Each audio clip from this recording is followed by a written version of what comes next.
Que les bénédictions soient. Bienvenue à cette nouvelle communication. Comment résoudre les problèmes récurrents? Restez avec nous jusqu'à la fin pour avoir de nouvelles orientations, pourquoi pas de nouvelles astuces pour pouvoir mieux gérer ce type de situation. Avec mon invité habituel, Maurice Awinde, que je ne présente plus.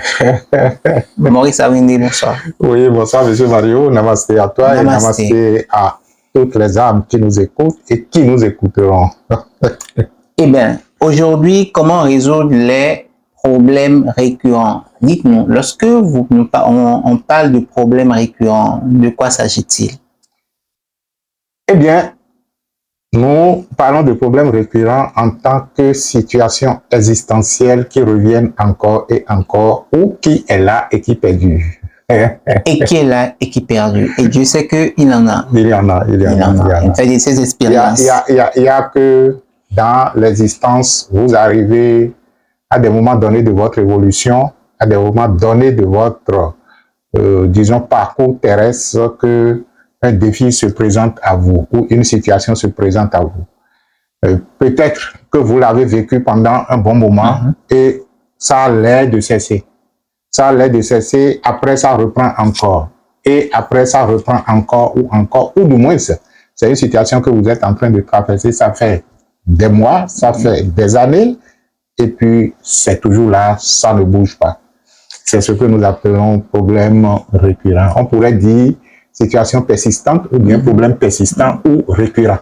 Exactement. Alors dites-nous déjà, est-ce que ces faits qui perdurent dans le temps, est-ce que c'est des situations modifiables ou bien c'est, on peut, comme certains le disent, c'est mon karma qui me l'impose? Bon, que ce soit votre karma ou que ce soit un sort qu'on vous a jeté, parce que c'est les mots qui arrivent souvent. On dit c'est telle personne qui m'a jeté un sort ou bien c'est un sort qu'on m'a jeté. C'est une malédiction que j'ai ramassée ou ci ou ça, de telle sorte que je n'en peux plus ou je ne peux pas régler cela. Si ce n'est pas des situations qui sont définitivement, disons, définitivement scellées, parce que lorsque, par exemple, vous êtes, disons, un infime, et qu'on vous a coupé, disons, un doigt ou bien un bras ou une de vos jambes ou un de vos pieds, on ne pourra pas dire que on va faire de la magie et ça va se régénérer. Ça, vous êtes obligé donc de faire avec. Et là encore, il faudra cultiver une nouvelle conscience, il faudra cultiver un nouveau état de conscience qui vous permet donc de vivre avec tout en étant heureux ou tout en étant épanoui. Maintenant, lorsque c'est une situation existentielle, lorsque c'est un problème de l'existence, il est quand même normal que dans le cycle de l'évolution de l'existence, dans le cycle de l'évolution de la vie, à travers la matière, que la situation par elle-même puisse trouver une solution, même si elle était laissée à elle-même. Alors, dites-nous pourquoi il arrive que ces situations deviennent récurrentes. Les situations deviennent récurrentes parce que, justement, on n'a pas fait ce que l'on doit faire ou on n'a pas été ce que l'on doit être. Je pense que, en termes d'être, ce serait beaucoup plus, disons, percutant. Et c'est pourquoi je dis les situations deviennent récurrentes parce que nous n'avons pas adopté l'état de conscience qui devrait permettre donc de les régler. Les situations deviennent récurrentes parce que nous n'avons pas adopté ou choisi définitivement un état de conscience qui puisse permettre de les régler. Voilà. Mais il arrive que on reçoit quand même des pratiques, on nous oriente sur des pratiques, histoire quand même de conjurer la situation, de remédier à la situation, mais bizarrement, on remarque que c'est une situation un peu son... Ils ont la tête dure. Ils ont un peu la tête dure, on dirait. Pourquoi une situation... Donc, cela peut être lié à plusieurs raisons. L'une des raisons, et surtout la première, c'est que lorsque vous vivez une situation et que vous décidez de régler le problème spirituellement, encore que il faut d'abord analyser la situation pour voir s'il n'y a pas des actions physiques que vous devez faire que vous n'avez pas fait. Parce que ce qui est idiot chez les Africains, c'est que vous êtes en train de vivre une situation soi-disant difficile qui nécessite de poser des actions. Mais vous ne posez pas les actions et vous dites maintenant que vous voulez que Dieu vienne régler. Ok. Ça ne marchera nulle part, quelles que soient les prières que vous allez faire, si cela nécessite de se lever et de poser une action, et que vous ne posez pas l'action, la situation ne va pas se régler. Donc, il ne suffit pas d'aller rester dans les églises ou du moins même de rester dans les centres de méditation et de dire que je suis en train de méditer ou je suis en train de faire des pratiques spirituelles pendant que la situation pour être réglée nécessite une action ou des actions. Je vais nous faire rire un peu en racontant cette histoire qui est du réel que nous avons vécu oui. Et vous allez voir jusqu'à quel point certaines personnes peuvent être cons ou à la limite se comporter comme des idiots. Okay. Je me rappelle qu'il fut un temps, c'est un ami à moi, je dirais un ami à nous, à notre petit groupe d'étudiants spirituels oui. Du temps. Oui. Il y a un moment. Il y a un moment. Bien sûr. Donc, il y avait une go qui nous fréquentait. Oui. Moi, j'ai commencé par m'intéresser à la fille. Oui. Mais dans le temps, je sais que je suis déjà marié, donc si entre-temps je devrais faire quelque chose avec elle, ça doit être juste qu'on s'amuse, on fasse ci, on fasse ça. Oui. Mais dans le lot, j'ai constaté qu'il y a également un ami à nous qui a commencé par s'intéresser à elle. Oui. Donc j'ai dit à l'autre avec qui je parle correctement, j'ai dit, ah, mon gars, tel beau là, je l'ai vu avec tel de notre ami, qu'est-ce qu'il y a entre eux? Sinon, moi, il dit, ah non, hein, que il voulait faire du sérieux avec elle et que ils sont en bonne voie et tout le reste. Bon, en homme sage, oui. Moi, je me suis retiré. Bien sûr. Et quand je me suis retiré, j'ai commencé véritablement par les observer. J'ai constaté que, bon, je les vois en train d'échanger. À un moment donné, j'ai appelé l'intéressé et je lui ai dit, bon, mon ami, je veux comprendre. Il dit oui, qu'il est sur l'affaire et que c'est bon. J'ai dit, ok, d'accord, je te souhaite alors bonne chance. Ce que les jeunes d'aujourd'hui ne feront pas, hein, ils vont taper rapidement et puis... on a gardé au moins ce respect-là pour entretenir les amitiés. Donc, je les ai laissés. Mais des mois se sont écoulés, ou des mois s'écoulaient, et à un moment donné, j'ai demandé à mon ami, parce que j'ai constaté que le rapprochement que je voyais entre-temps, qui, disons, pouvait, disons, présager d'un grand, d'une intimité, oui. Ça a commencé par... J'ai dit, bon, mon ami, qu'est-ce qui se passe? Je ne comprends plus. Est-ce que vous avez ficelé la situation? C'est devenu quoi et tout le reste? Et bon, le gars reste là, naïvement, il me dit oui, que c'est en de bonne voie et que la fois passée, ils se sont donné rendez-vous sur Satnam. Je raconte souvent cette situation au cours. C'est quoi Satnam là? Le plan de Satnam, oui. Quand on parle du plan de Satnam, c'est le plan du pur esprit. On pourrait dire ce qu'on pourrait appeler, disons, le plan du pur de Dieu où oui. Il n'y a ni matière, où il n'y a que les âmes dans leur félicité. Ok, donc c'est dans là-bas. Et j'ai ri fatigué. Je riais. C'est une expérience intéressante. Je dis, mais mon ami, les choses de la chair se gèrent ici. Attrape la go et tu dis que vous vous êtes donné rendez-vous sur Satnam alors que les corps physiques doivent s'attraper et s'entremêler. Donc ça nous a fait tellement rire, mais ça n'a pas manqué. À force de se donner rendez-vous sur Satnam, mais les corps la go a échappé. Ça nous a fait très mal, mais c'était une réalité. Donc voilà une situation dans laquelle vous êtes un jeune gars, vous avez besoin d'une amitié, vous avez rencontré une fille, vous restez là à prier, alors qu'il fallait passer à l'acte. Peut-être que la go attendait depuis que le son n'est que... Et toi, tu restes là à prier pour dire que tu es en train de faire un disciple de Jésus ou de ci ou de ça. Donc, quelquefois, c'est une situation, disons, qui nous fait rire, mais je transpose cela dans notre existence pour dire, quel que soit le sérieux que nous faisons en termes spirituels, quel que soit le sérieux que nous faisons en termes de méditation, en termes de prière, lorsqu'il y a des actions à poser, posons-les d'abord pour voir si telle action ne va pas déplacer telle énergie. Donc, ça, c'est le premier niveau qui fait que, généralement, nous vivons des situations qui perdurent parce que les actions que nous devons poser, on ne les pose pas. Le second niveau, c'est justement parce que ça nécessite le déplacement d'une quantité d'énergie. Et nous ne sommes pas encore capables parce que la matière en elle-même, l'existence en elle-même est un flux vibratoire. Et lorsque nous parlons de flux vibratoire, nous voulions parler tout simplement donc d'une masse d'énergie qui s'est cristallisée et qui a donné tel ou tel événement ou tel problème. Donc, pour déplacer cela dans les plans subtils, cela nécessite du pouvoir, cela nécessite de la force. Donc, lorsque les rituels qu'on vous a donnés, lorsque les prières qu'on vous a données, lorsque votre niveau de connexion, je voudrais dire, ne vous permet pas de canaliser une énergie assez élevée pour pouvoir déplacer cela et rétablir l'équilibre, cela pourrait perdurer. Donc, ça dépend de la qualité de l'exercice ou du rituel ou de la prière. Ça dépend de votre niveau de connexion et, naturellement, ça dépend donc de votre capacité à pouvoir mobiliser toutes les forces intérieures et dire, OK, d'accord, je passe au suivant.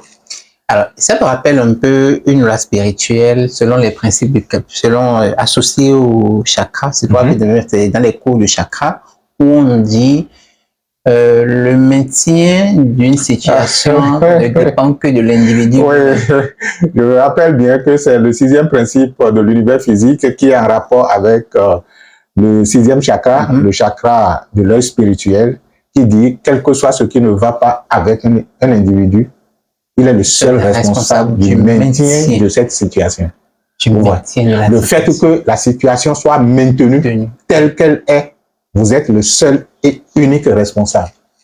Alors, quel conseil pourriez-vous nous donner lorsque, par exemple, la personne estime qu'il a vraiment quand même fait des actions, mais pourtant, ça ne se déplace pas. Mais vous avez tout à l'heure, dans les 3 indications que vous donnez, qu'il y a une quantité de masse à déplacer qui ne fait pas, ou il y a un état d'esprit à son niveau qui doit réaliser, qui n'est pas le cas. Donnez-nous des conseils pour qu'on puisse, qui pourraient nous aider à évoluer. Généralement, lorsque on en vient là, et je fais toujours référence au coaching personnalisé, lorsque on en vient là et que nous, à notre niveau, je ne dis pas ce que la personne a déjà fait.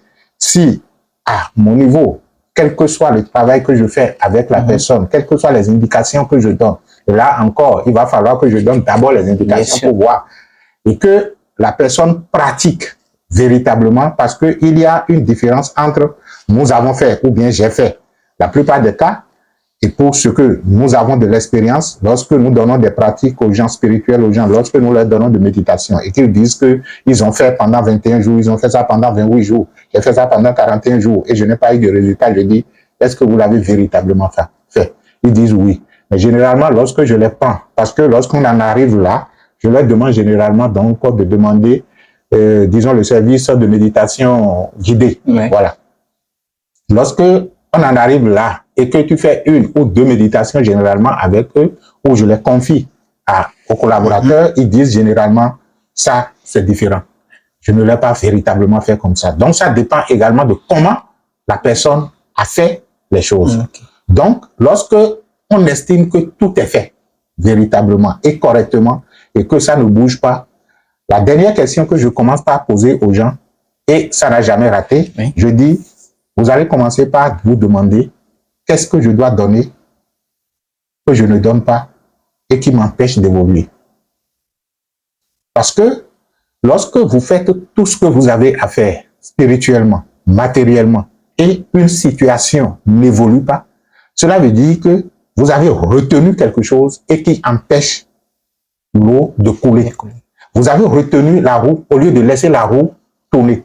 Et lorsque une roue emmagasine suffisamment d'énergie et ne tourne pas, elle ne peut plus donc en recevoir d'autres. C'est quand elle tourne qu'elle donne ces énergies qu'elle a reçues à d'autres univers et en reçoit d'autres. C'est pourquoi l'un des aspects les plus essentiels de la vie, c'est le mouvement. Le mouvement. Donc, Lorsque l'énergie stagne en vous, lorsque la vibration est stagnante en vous, ça pourrait donc provoquer des dommages qu'on ne soupçonne pas. Donc, je demande aux gens, qu'est-ce que vous avez à donner, que vous ne donnez pas, et qui, naturellement, maintient la situation telle. Parce que la situation qui est récurrente ou la situation qui est persistante et qui n'évolue pas, elle est stagnante. Bien sûr. Cela veut dire qu'il faut quelque chose pour la mettre en mouvement. La loi spirituelle ou les maîtres disent généralement que un problème, même s'il est laissé à lui-même, se résout de lui-même. Un problème ou une situation, lorsque il ou elle est laissé à lui ou à elle-même, il ou elle se résout d'elle-même. Mais pourquoi nos situations traînent? Justement parce que nous la retenons. Okay. Si vous observez correctement, et ça, tu me demanderas, est-ce qu'il y a des facteurs qui bloquent les situations et qui les mettent stagnants? Oui. Si vous observez correctement, vous allez constater que nous avons un attachement non dit face à un soi-disant problème ou situation difficile que nous sommes en train de traverser. Et si, entre-temps, même si Dieu descendait et disait, je veux t'enlever ça, inconsciemment, nous allons dire non.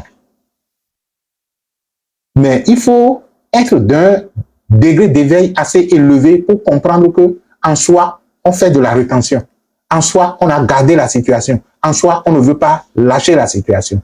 Lorsqu'elle est totalement lâchée et libérée, chaque situation est prise par le courant universel de la vie, de telle sorte que la situation elle-même commence donc par évoluer.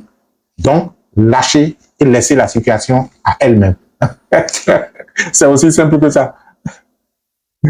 Lâcher et laisser la situation à elle-même. Alors, en mieux de ça, quelle autre orientation pourriez-vous nous donner, toujours pour nous aider un peu disons, à faire ce travail sur soi-même? Oui, c'est un peu difficile. Si vous êtes déjà expert dans la méditation, l'une des pratiques qui marche bien, c'est ce que je proposais entre-temps, utiliser l'énergie des chakras pour pouvoir donc faire évoluer la situation. Parce que chaque situation est dotée aussi de ces chakras-là. Okay. Et lorsque vous comprenez le principe sur lequel les chakras fonctionnent, ne serait-ce que le premier principe de l'univers physique qui est lié au premier chakra, donc aux problèmes existentiels et à notre corps physique, lorsque vous utilisez cette situation et que vous êtes un aspirant ou du moins vous êtes un bon méditant, vous pouvez faire évoluer la situation. Qu'est-ce que le principe là dit? Il dit, le modus operandi du principe, le principe dit d'abord que tout est esprit, c'est-à-dire que toutes les situations de la vie sont de l'esprit vivant. Oui. Donc, chaque situation ou chaque chose, chaque événement a une conscience et est conscient d'elle-même. Est consciente d'elle-même. Oui. Lorsque je comprends cela et que je sais que moi aussi je suis une entité spirituelle, je prends la situation comme étant une situation ayant un corps. Un corps, c'est la manifestation de la situation. Ayant, disons, une âme. Une âme, c'est comment vous vous sentez lorsque la situation se manifeste. Comment elle se sentir, quelle est l'interaction émotionnelle existe entre vous et le problème. Et généralement, sur le plan de l'esprit qui est l'unité de la vie, nous sommes un avec toutes les situations et avec toutes choses. Donc, je considère donc que cette situation qui est dans le plan matériel gênante a une âme et a un esprit. Et sur le plan de l'esprit, nous sommes en unité. C'est là où on parle de l'amour. L'amour qui rend toutes choses une. Donc, je suis alors en unité avec l'esprit de la situation et je peux alors diffuser cet amour-là à travers l'âme de la situation et à travers le corps de la situation.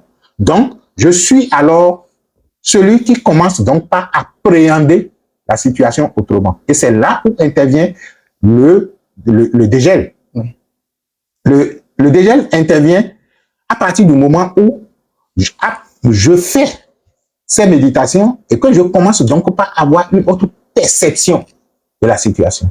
lorsque vous le faites suffisamment, vous allez constater qu'à un moment donné, vous commencez par percevoir la situation autrement. Vous commencez par percevoir la personne autrement. Vous commencez donc par percevoir le problème autrement que vous ne le perceviez de par le passé.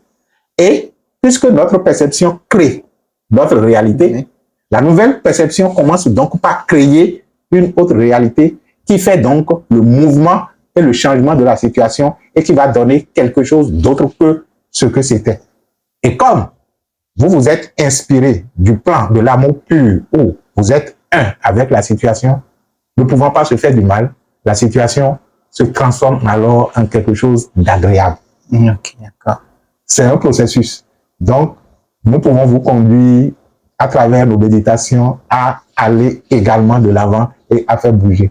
Mais le problème votre problème, c'est que lorsque vous venez vers nous et que nous vous exposons ces faits et qu'on vous dit, on va y aller, j'ai rencontré des gens qui sont en conflit avec leurs parents et il a été très difficile au cours d'une pratique méditative de dire,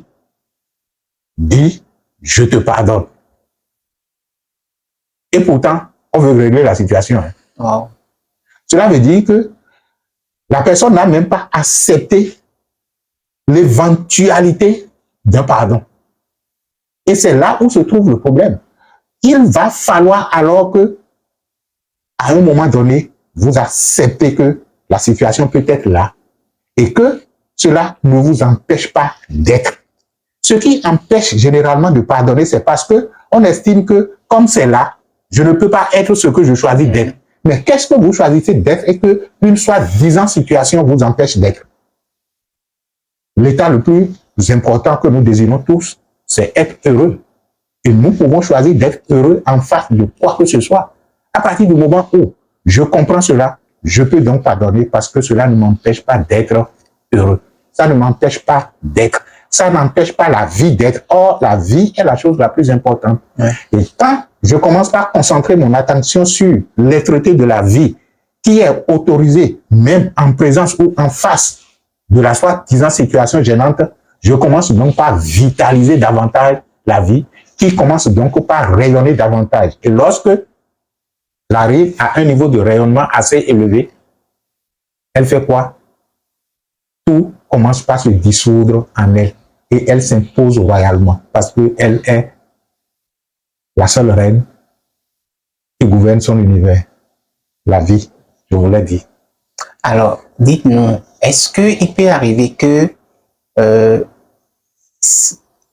disons, un problème avec son âme puisse être aussi la cause? C'est-à-dire que la personne n'est peut-être pas dans la ligne de son âme et que l'âme dans son interaction avec l'individu puisse poser de telles, tout à fait. C'est justement pourquoi je dis que lorsque on fait tout ce que l'on a à faire et que ça ne bouge pas, je demande à la personne de commencer par se demander qu'est-ce qu'il retient, c'est-à-dire que qu'est-ce qu'il a à donner qu'il ne donne pas.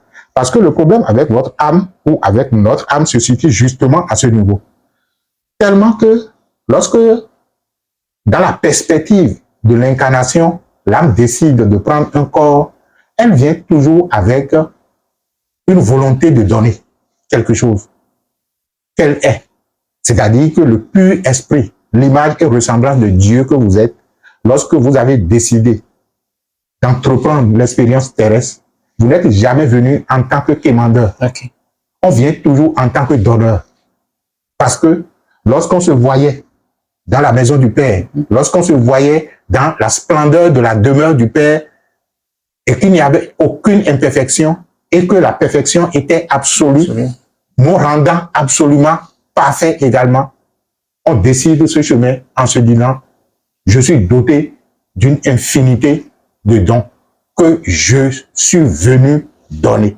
Donc, lorsque, généralement, une âme ne comprend pas tous les aspects de sa mission d'incarnation et, à un moment donné, il ou elle commence donc par faire obstruction à ce don de l'intérieur qui doit jaillir à l'extérieur, cela peut provoquer des difficultés dans son existence. C'est-à-dire que l'esprit est en train de dire autre chose. Oui.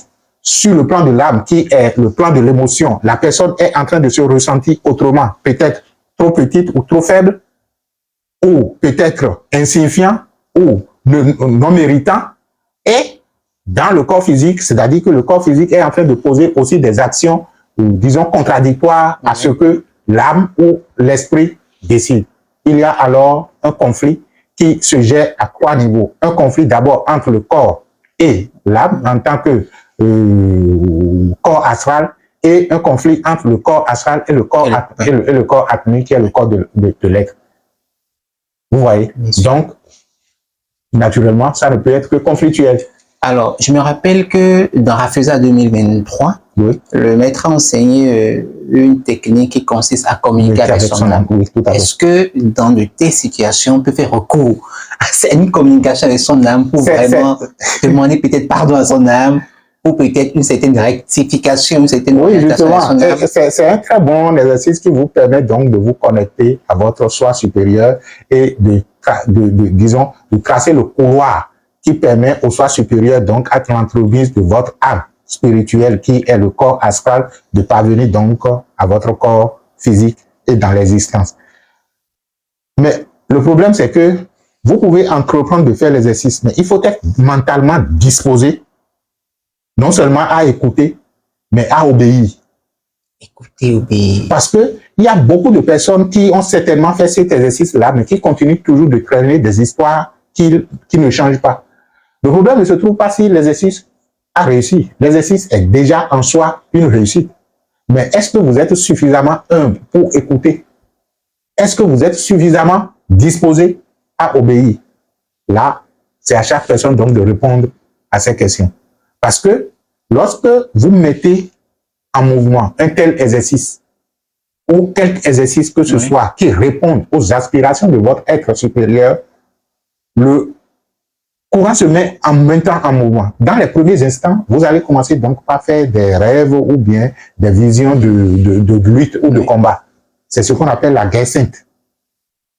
Il n'y a jamais eu une guerre sainte où on prend Kalachnikov pour dire je tire sur l'autre. La guerre sainte se passe de l'intérieur. C'est la guerre entre les entités démoniaques que vous avez fabriquées parce que Dieu ne les avait pas fabriquées et les aspirations divines provenant donc de votre être intérieur. Donc, il faut être suffisamment disposé à vivre ces étapes-là, tout en faisant confiance à votre être intérieur ou à votre Dieu pour pouvoir donc rénover les choses. Est-ce que c'est dans la difficulté à écouter, à comprendre et à, comme vous l'avez dit, à faire ce qu'il faut, si la personne, par exemple, dans sa pratique, n'arrive peut-être pas à comprendre, peut-être certainement il aura des expériences oniriques, oui, mais qu'il n'arrive pas à comprendre pour savoir vraiment quel message de l'âme. Est-ce qu'un service d'écoute, en se rapprochant d'un service d'écoute, il peut avoir, vous pouvez peut-être l'orienter à cet effet? Oui, justement, à travers, au-delà même de notre service d'écoute qui vous permet donc de vous faire écouter, d'analyser les problèmes que vous vivez avec vous, en cherchant avec vous les solutions qui se cachent à l'arrière-plan, puisque chaque problème porte en lui-même sa solution. Nous avons également le service de l'interprétation des rêves. Okay. C'est vrai que, bon, on veut le plus que possible que les gens interprètent leurs propres rêves. C'est pourquoi, justement, il y a le cours sur la science des rêves, l'onirologie, qui permet à chaque personne de commencer donc par faire le pas. Mais si vous n'y arrivez véritablement pas, vous pouvez toujours nous solliciter. On va vous aider à interpréter vos rêves. Mais ce n'est pas gratuit. Ce qui est gratuit, c'est ce que nous sommes en train de vous donner ici. Je crois que c'est assez compris. Alors, un dernier mot. Merci à chaque personne, tout simplement. Et s'il y a quelque chose que je devrais remercier également, du fond du cœur, ce sont les situations existentielles difficiles. Je dis, s'il y a quelque chose que je devrais remercier et que je vous demande de remercier, ce sont les situations existentielles difficiles et encore très difficiles. Quand c'est bien difficile, que votre niveau de gratitude s'élève encore. Quand c'est encore difficile, cherchez un niveau de gratitude encore plus élevé. Parce que plus difficile est la situation, plus grand est le pouvoir que que cela cache en arrière-plan. Et c'est ça qui est intéressant. Quand nous, on est, que ce soit à l'écoute et à l'entretien personnalisé ou dans les coachings personnalisés, les gens que j'aime le plus, c'est ceux qui ont de grandes difficultés.